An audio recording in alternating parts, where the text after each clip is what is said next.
Hey, everybody, we're down to the Sweet 16 in World Cup action Sunday, and this is a big one down in Mexico City.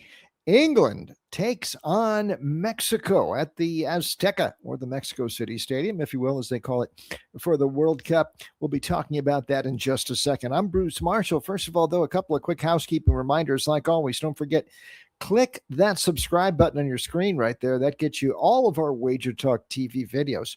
Also, don't forget some special offers we've got going right now. Hey, how about this one? We call it our opening pitch to kickoff.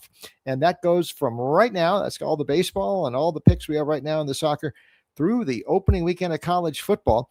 That's the August 29th weekend, and that gives you NFL preseason as well. We've cut that price in half, normally $598. We've cut it in half, $299. That gets you all of my picks through August 29th, and that's the opening weekend of college football. We call it our pitch to kickoff. Go online and check it out right now.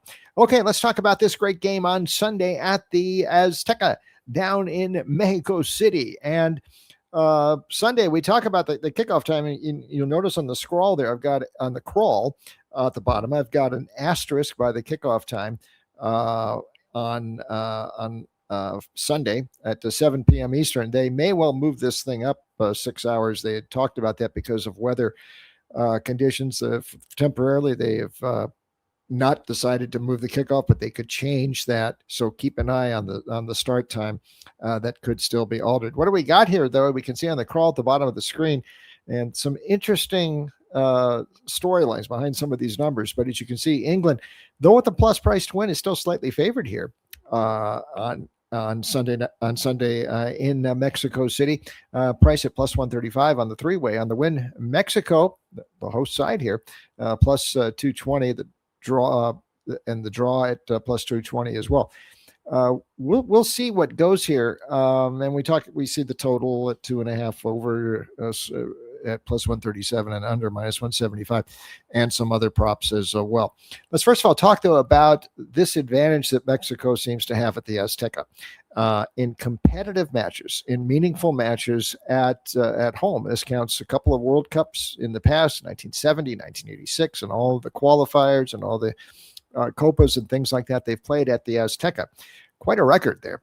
89 games, 70 wins, only 17 draws, and only 2 losses. Those came in a couple of World Cup qualifiers against Costa Rica and Honduras, 2001, 2013. That's some kind of a record there.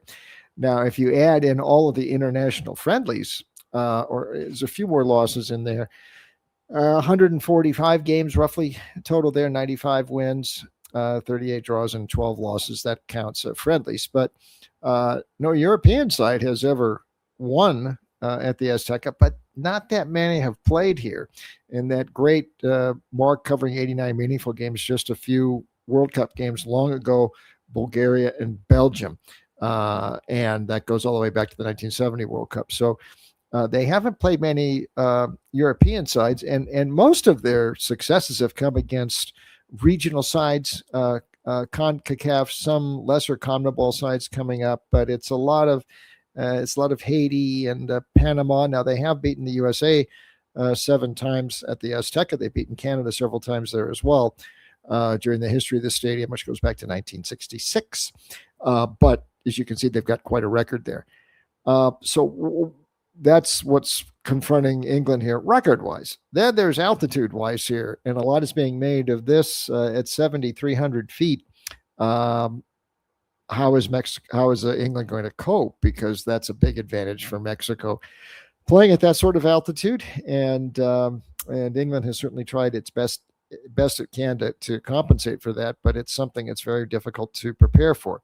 That's as much psychological as physical advantage, I think, for Mexico playing at home. But and let's talk about this matchup too. I really think what you've got here is a much better side in England. And I don't think Mexico is really much better than a slightly above average side away from the Azteca. They become a very, very good side and a very dangerous side playing at home at that altitude in their home stadium. But I don't think this is a very good side. That's why I think if Mexico does happen to get through this, they're going to have to go to Miami in their next matchup to play Brazil or Norway, and I don't think they'd get past that. But here at home, we know they are something special. But this is not a great team, and there was a lot of trepidation on the part of the public heading into the tournament because the team didn't really seem to be going all that great. Javier Aguirre has come back as the head coach. He had been there before, very well respected. Can't argue with the results thus far in the World Cup. 4 wins, no goals allowed, and 2-0 over Ecuador in the round of 32 matchup last week here in Mexico City. They have been Rangel has not allowed a goal. And that also cuts Memo Ochoa for a few minutes in that game against the Czech Republic at the end of the group phase. So they've been doing extremely well, but they have faced sides that just do not have a lot of bite. If you look at their group, it turned out to be an extremely disappointing group. South Korea and the Czech Republic both failed to fire there, and they both have moved on from their coaches since the tournament ended. South Africa somebody had to finish second in this group. And it's interesting that this is one of the groups that only sent 2 sides to the round of 32. South Africa then went out in the first knockout phase match against Canada last Sunday. So I don't think they've played much here. They haven't beaten too much. I do want to point out that Julian Quinones, their top goal scorer, is a lethal scorer. Now, he's been doing his scoring in the Saudi League lately, but he was a leading scorer there this year. Ended up getting ahead of Ivan Toney, who's on the England side. Their penalty kick taker deluxe. We haven't seen him yet on the field. But over Toney and Cristiano Ronaldo as the top scorer in the Saudi League. Not too bad for Quinones. So he's dangerous, and we understand they are very dangerous there. But as long as England can cope with the altitude here and cope with the early pressure that Mexico is going to put on them, and they will put on a lot of pressure early. If they can withstand that and pace themselves well, there's a lot more quality on this England side. And it's not just Harry Kane, but Harry Kane is there. And we saw him make the difference coming back against the Congo in the round of 32 matchup last week in Atlanta. Kane is something special. But there are match winners all over the pitch. Declan Rice, Jude Bellingham has scored big goals in the past. We'll see what England does here. I think you might see Thomas Tuchel, whose strategies have sort of wavered around thus far in the World Cup. A lot of people we talked to there don't seem to think he's going to send his fullbacks, where he's had some issues there in the right back slot. Won't send them bombing upfield too much, probably keep them home, but let the frontliners do their thing. The midfield and frontline, very, very potent, and they'll find some room. That's one other thing here. The only side that has really played with England thus far and played a full length of the field game was Croatia in the first match, and that ended up 4-2 England, and that was probably the highlight mark of England thus far in the tournament. Tuchel made some very aggressive substitutions in the second half. But every match since then, whether it be Ghana, Panama, or Congo, a couple of them just fell back into a low block, and Congo got very defensive after getting that 1-0 lead early. This will be a different sort of game. There'll be room for England to do something if they can cope with the altitude. This is a lot better side that usually comes in here to the Azteca to play Mexico, and I think England is going to win this matchup. So what are my recommendations here?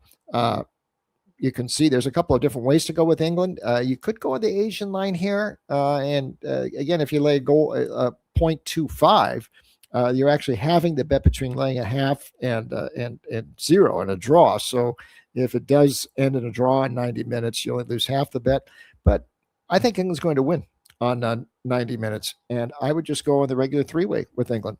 Plus 135 or so. That is not a bad price. I also think this matchup may go over the total, and you can see not a bad price on 2.5 over, plus 135, 137 or so. I might go that way too. Tempted to look at Jude Bellingham as a scorer, but Harry Kane is the man, and I think he's going to find the net again. Plus 130. That's not a super big price, but the way Kane is playing and in the Golden Boot race, I think it's worth a look. So that's what I do on Sunday down in Mexico City. By the way, this tie here from England 2006 World Cup bid.